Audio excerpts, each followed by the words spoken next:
আমাদের নিজেদের কিছু ভুলের কারণে আমাদের কিন্তু অনেকভাবে অনেক রকম অসুবিধায় পড়তে হয়। আপনারা কি জানেন, রাতে বাইরে অর্থাৎ ঘরের চালের বাইরে কিন্তু কখনোই জামাকাপড় শুকোতে দিতে নেই বা জামাকাপড় রাখতে নেই। এই এটা জানতে হলে সবার প্রথমে আপনারা এই চ্যানেলটিকে সাবস্ক্রাইব, লাইক, কমেন্ট এবং শেয়ার করে দেবেন, যাতে অন্য মানুষের কিছু হলেও উপকার হয়।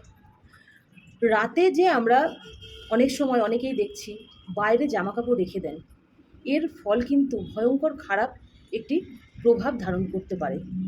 এই যে রাতে জামাকাপড় বাইরে রাখলে এই যে অশরীরী যেসব আত্মারা থাকে, সেই আত্মাদের ঊর্জা, অশুভ ঊর্জা ওই জামাকাপড়ের সঙ্গে মিশে যখন আমরা ওটাকে পরিধান করি, তখন সেই অশুভ ঊর্জাটা আমাদের মধ্যে প্রবেশ করে এবং তার ফলে আমাদের শরীর, মন, সংসার সমস্ত কিছুর ওপরেই খারাপ একটা প্রভাব সৃষ্টি করে।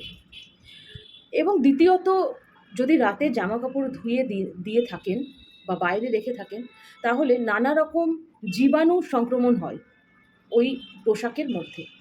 তারপরে যখন ওই পোশাকটাকে আপনি পরিধান করবেন, সেই জীবাণুগুলো আপনার শরীরে ধীরে ধীরে কিন্তু প্রবেশ করবে। তার ফলেও অনেক ধরনের কঠিন রোগে আক্রান্ত হতে পারেন বা যে কোনো রকম রোগের সম্মুখীন হতে পারেন।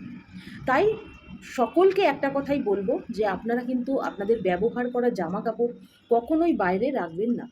যদি বাইরে জামা কাপড় রাখেন, তাহলে কিন্তু আপনাদের নিজেদের ভুলের জন্য অনেক ধরনের বড় বড় ক্ষতি আকার ধারণ করতে পারে এবং তার ফল শুধু আপনার একার ওপরেই নয়, আপনার পরিবারের ওপরেও কিন্তু তার প্রভাব পড়বে। তার অশুভ যে প্রভাব, সেটা কিন্তু পড়বে। তাই সকলে সতর্ক থাকুন, বা এরকম কাজ যারা করে থাকেন তারা অবশ্যই এই কাজ থেকে বিরত থাকুন। দেখবেন অবশ্যই ভালো থাকবেন, সুস্থ থাকবেন। নমস্কার, সকলে ভালো থাকবেন, আনন্দে থাকবেন, সকলে সুস্থ থাকবেন।